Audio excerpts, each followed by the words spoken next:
তোর আর চাকরি করতে হবে না, বেড়ে যা আমার অফিস থেকে, তুই বাইরে যা।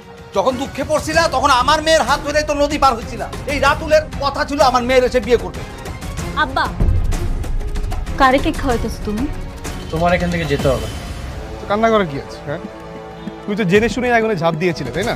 আমি একা থাকতে চাই, আমার নিজের সাথে নিজের লড়াইটা এখনো শেষ হয়নি। আপনাদের সন্তানের মৃত্যুর জন্য আপনি আর অনেক দুজনই দায়ী। মানে? আমরাও তো ভুল করছি, তাই না? তোমাকে কেন বলছি এই বস্তিতে আর কখনো আসবে না? কেন আসবো না? একটা কথা বলবো? বলো। তুমি আমাকে ডিভোর্স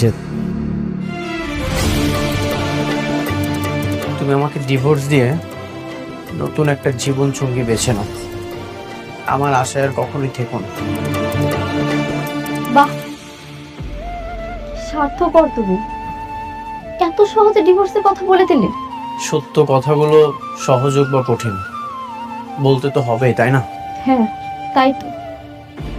যখন আমাকে প্রয়োজন ছিল তখন তুমি আমার কাছে এসেছিলে, আর এখন আমাকে প্রয়োজন নেই তাই আমাকে দূরে ঠেলে দিচ্ছ, তাই না? এখন তো তোমার আমার কোনো প্রয়োজনই নেই। এত স্বার্থপর তুমি, শুধুমাত্র স্বার্থের জন্য তুমি আমার কাছে এসেছিলে। আমি এটা তোমার কাছ থেকে আশা করিনি। হ্যাঁ, সেটাই। আমি সন্তানের সুখে কাতর হয়ে আছি। তুমি সন্তানের যন্ত্রণা বুঝবে না, কারণ তোমার তো কখনো সন্তানই হবে না। সন্তানের মর্মটা তুমি বুঝবে না। আমার সন্তান হবে না এই জন্যই কি তুমি আমাকে ডিভোর্স দিতে চাচ্ছ? আমি কখনো মা হব না, তোমাকে বাবা ডাক শোনানোর মতো ক্ষমতা আমার কাছে নেই। এটাই কি আমার সবচেয়ে বড় অপরাধ? কি বলতে চাও তুমি? কি আর বলবো, মেঘলা সন্তানের জন্ম দিতে পারে বলে বারবার তোমাকে অপমান করার পরও সে তোমার কাছে ভালো, খুব প্রিয়।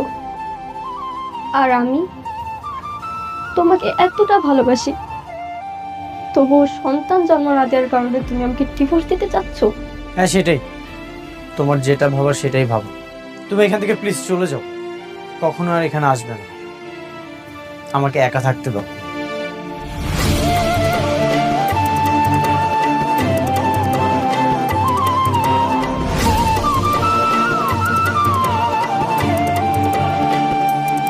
ও যদি আমাকে ডিভোর্স দিয়ে দেয় তাহলে তো আমি বাঁচতে পারবো না।